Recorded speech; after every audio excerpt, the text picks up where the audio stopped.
Ministry y'ebyenjigiriza eyina enteekateeka okwawula ettendekero lino ku Makerere University naye ate nga tegenda kulifuula university newankubadde bagenda kukkirizibwa okugaba digiri. Omu ku baddukanya ettendekero lino Sekakubo Johnson agamba nti kino kigenda kunaabula omutindo gwa mobs. Sekakubo ono ategeeza nti kaakano baagala Parliament eyingire mu nsonga eno bakole entegeka nabo balangirirwe nga university yeetongodde esobola okukola emirimu gyayo mu butongole. Ffe tetwagala kufuuka university, tetwagala kufuuka degree institution. Mukyo tugamba nti bwe kibanga baagala okutufuula kye batufuula balina okusooka ne batuweebuuzaako.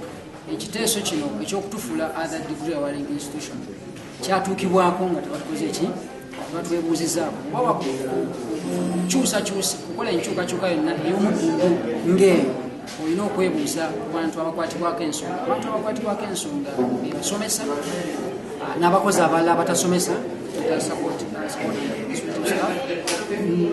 ba students abayizi ne abazadde b'abayizi abo.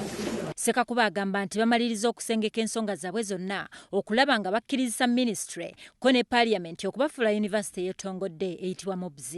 Sekakubo akinogaanyizza nti bagenda kukumba okugenda ku Parliament bannyonnyole ensonga yaabwe era nga kino bwe kigaana bagenda kukuba gavumenti mu mbuga z'amateeka abalamuzi babalamule.